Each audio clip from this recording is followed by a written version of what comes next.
tous et toutes, j'espère que vous allez bien et que vous passez un bon moment avec votre famille. Alors dans cette vidéo, je vais vous parler de la trilogie Retour vers le futur, le un, le 2, le 3, le 4 et enfin pas le 4 parce que le 4 n'a jamais existé, mais en gros la trilogie, le un, le 2 et le 3. Alors juste avant de commencer la vidéo, j'aimerais vous demander de vous abonner à ma chaîne puisque ça aide beaucoup ma chaîne. Et n'hésitez pas à me suivre sur Instagram, Twitter, Snapchat et Facebook. Je mettrai les liens dans la description. Et c'est parti pour vous parler de cette trilogie. Alors avant de vous parler de cette trilogie, je vais quand même résumer, enfin vous parler, vous expliquer quelles sont les raisons pour lesquelles cette trilogie elle a été faite. Et ben vous savez, à l'époque, Robert Zemeckis et Steven Spielberg, euh, ils étaient, cette trilogie elle a mis fin à la relation que Steven Spielberg avait avec Robert Zemeckis, qui est Robert Zemeckis, le réalisateur de cette trilogie-là. Ce qui s'est passé, c'est que, en fait, ils avaient bossé ensemble sur 3 films, Robert Zemeckis et Steven Spielberg, qui ont fait un flop, comme 1941, et 2 autres films dont j'ai complètement oublié le nom. Et Steven Spielberg Robert Zemeckis décida de faire une trilogie qui s'appelle Retour vers le futur.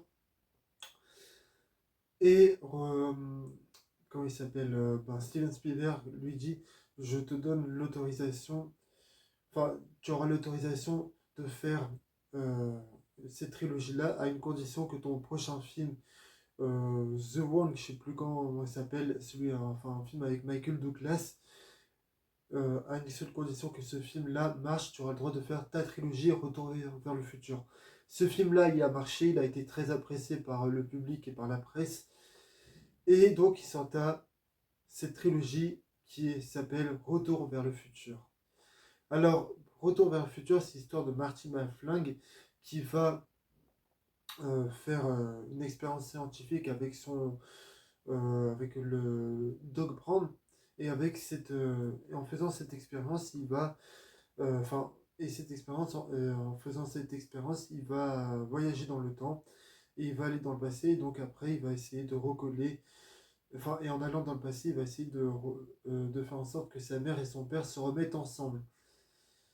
Voilà, voilà. Et je ne vais pas vous résumer l'histoire du Retour vers le futur 2 et le 3 parce que le 2 c'est la suite directe du 1 et le 3 c'est la suite directe du 2. Donc voilà, voilà. Donc qu'est-ce que je vais pouvoir vous dire sur le premier film? Bah écoutez, le premier film, ce qui est vraiment bien, c'est que déjà on s'attache très vite au personnage de Marty, qui, euh, d'ailleurs je sais plus comment il s'appelle l'acteur, mais bon, bref, et en fait le film il s'ouvre sur lui, et déjà on voit que c'est un mec qui a beaucoup de cœur, et tout, qui est un mec qui veut s'en sortir dans sa vie, qui essaye de tout faire pour rester avec sa copine. Et c'est un mec auquel on peut s'identifier. C'est un mec qui a un bon cœur, qui est très sympa, et on prend vraiment du plaisir à suivre ce bonhomme. Après, qu'est-ce que je vais vous dire? En fait, toutes les idées qu'il y a dans ce film, elles sont vraiment bien. Et puis, comme par exemple le concept du voyage dans le temps, il est bien mieux exploité que dans un film qui s'appelle Tenet. Là, la différence entre ce film-là et Tenet, c'est que dans Retour vers le futur, on t'explique à quel point, on t'explique comment la machine elle marche, hein. Et par contre, toutes les conséquences qu'il y a avec cette machine, on aura une explication dans le 2. Mais ça, on parlera du 2 tout à l'heure. C'est que, mais en tout cas, vraiment, toutes les scènes où on suit Marty, on prend du plaisir à le suivre et tout. Et le problème, bon, c'est qu'il y a certains personnages qui sont un peu mis en retrait. Je pense notamment à, à la copine de Marty, donc Jennifer, je sais pas quoi, son nom de famille j'ai oublié, et on s'en fout. Alors un peu plus d'importance dans le deuxième. Et, et vraiment, qu'est-ce que je... Là, la musique, elle te prend vraiment au trip. On a vraiment envie de. Bah, enfin, enfin, la musique te donne envie de rentrer dans le film. Et ce qui est un peu. Enfin, il y a quelques personnages qui sont un peu chiants, mais bon, ça, à la limite, c'est pas très grave. Qu'est-ce que je vais pouvoir vous dire? Bah là, on est parti pour le deuxième film. Bah, le deuxième film, en fait, bah, déjà, il y a des meilleures scènes d'action. Et puis, en fait, toutes les questions qu'on se pose. Enfin, ce film répond beaucoup à des questions qu'on se posait dès le premier film. C'est-à-dire, quelles sont les conséquences que pourrait avoir la machine à voyager dans le temps pour les. Enfin, quelles sont les conséquences pour voyager avec cette machine, voyager dans le temps. Et en fait, on t'explique ça en disant que le fait de voyager avec cette machine-là, ça peut mettre ta vie, la vie de beaucoup d'autres personnes en danger. Et enfin, on a une autre explication enfin, l'explication qu'on a et qu'on se pose depuis le premier film, c'est comment elle fonctionne cette machine. Et puis là, bah, le personnage de Doug Brandt, il est un peu, il est, il est mis au premier, enfin, il est un peu plus mis en valeur que dans le premier film. Et d'ailleurs, le film se focalise plus sur les deux personnages, à savoir Marty et Doc Brown. Qu'est-ce que. Alors, oui, ça se voit que au niveau des effets spéciaux, Robert Zemeckis, c'est vraiment. Enfin, ça se voit que le film a coûté 2 fois plus cher. D'ailleurs, c'est pour ça que les scènes d'action et les effets spéciaux de ce film sont mieux que dans le premier. Après, est-ce qu'elles sont mieux que dans le 3? Enfin, oui, pour moi. Mais bon, bref, on en parlera tout à l'heure. Et enfin, l'un des plus gros points positifs de cette trilogie, c'est, enfin, dans le pro, c'est qu'en fait, on s'attache toujours aux personnages qui sont les plus importants de cette trilogie, à savoir Marty et Doc. Alors, moi, j'ai quand même des réserves sur le deuxième film parce que je trouve que le deuxième, il repompe, enfin, à la fin enfin, dans la deuxième partie du 2 ils reviennent dans le passé, donc c'est-à-dire à l'endroit où ils étaient dans le premier, parce que oui, dans ce film, ils vont dans le futur, mais après ils reviennent dans le passé. Et le fait de revoir des séquences dans le passé, c'est un peu chiant parce que, en fait, euh, on a l'impression de revoir toutes les scènes qu'on avait déjà vues dans le premier. Et puis il y a le personnage de Biff qui est juste qui est pour moi le personnage le plus insupportable de la trilogie. C'est-à-dire que le mec il pense qu'à sa gueule et puis il s'aime lui-même, il pense pas aux autres. En gros, il va essayer de modifier le futur pour, euh, pour qu'il puisse avoir la belle vie tranquille. Et puis après, voilà quoi.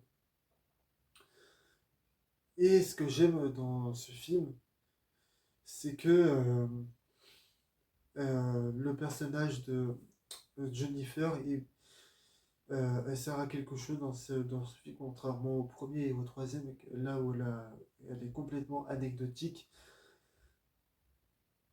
Et après, là, on peut passer à l'épisode 3. Et je dirais qu'au niveau de l'épisode 3, ben, c'est un. Alors pour moi, le plus gros problème de cet épisode 3, c'est qu'on a l'impression qu'il était un peu bâclé. Non pas que le film est mauvais, il est bien le film, mais disons qu'on voit bien que Robert Zemeckis il avait du mal à faire ce film et qu'il avait des gros problèmes de production. Je, parce qu'en fait, on voit bien que les studios lui ont dit de faire, de, de rajouter certains personnages que lui ne voulait pas. D'ailleurs, c'est bien pour ça que la plupart des personnages dans ce film n'ont pas eu de conclusion. Et il y a un des personnages qui est pas insupportable, mais qui s'appelle Clara. Mais en gros, elle va essayer de créer une espèce de romance avec le professeur Doc Brown qui est un peu raté. Et qu'est-ce que je. Et en fait, ce personnage, il sort un peu de nulle part puisqu'il n'a pas été présenté dans les films d'avant. Et il y a beaucoup de personnages qui apparaissent, qui disparaissent, et on ne sait pas trop pourquoi ils apparaissent là, pourquoi, qu'est-ce qu'ils font ici, qu'est-ce qu'ils font là. Et c'est un peu, ouais, c'est un peu,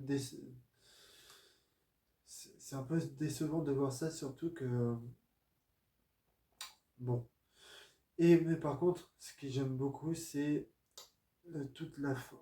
C'est que par contre, les deux personnages, à savoir Marty et Doc Brown, bah, eux, ils ont réussi à avoir une fin. Eux, ils sont arrivés au bout de leur histoire.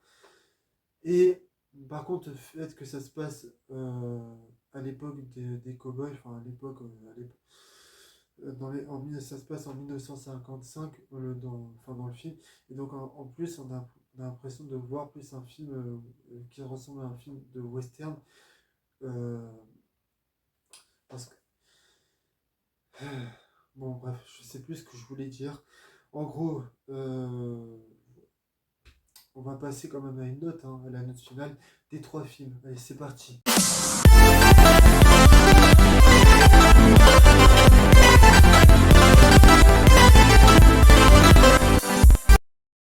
Voilà la note que je vais mettre à ce film, enfin au premier, au deuxième, au troisième.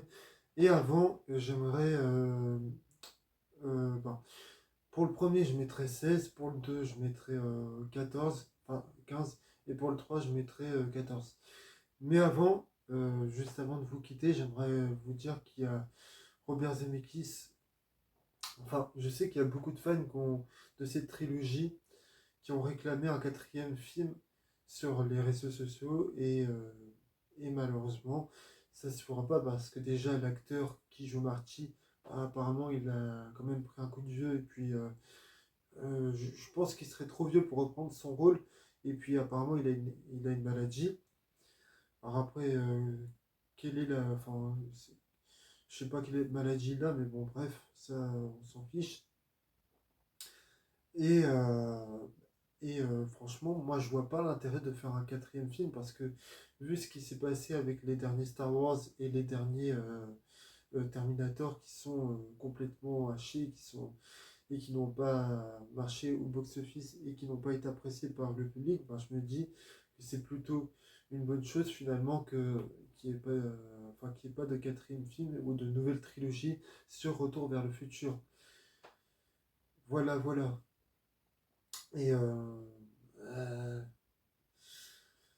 et je trouve que Robert Zemeckis, il a bien fait de ne pas ressusciter une franchise comme celle-là. Parce qu'en fait, bah, les derniers Terminator et Star Wars, bah, en fait, ils ne font que reprendre ce qui a été fait avant, mais en habillement tout ce qui a été fait dans les anciens films. Et ça s'est passé avec Star Wars épisode 9, hein, qui était pour moi une vraie merde, hein. Ben, je sais qu'il y a beaucoup de gens qui l'ont apprécié, même si j'ai le poster derrière moi, mais bon, en fait, je l'ai acheté uniquement parce que je trouve que le poster, il est très beau. Mais par contre, le film en lui-même, il est catastrophique. Bon, un jour, je ferai une rétrospective de Star Wars, mais je sais pas quand, mais ça arrivera un jour. Et quand on voit la gueule aussi, bah écoutez, voilà. Enfin, oui, comme je disais, les derniers Terminator et les derniers Star Wars, enfin, surtout les deux derniers Terminator, qui sont bah, Genesis, pour moi, c'est un AV, et Dark Fate, pour moi, il est sympa, mais voilà, il n'arrive pas à la hauteur des anciens films. Et moi, je vous dis à la prochaine pour de prochaines vidéos. Salut à tous.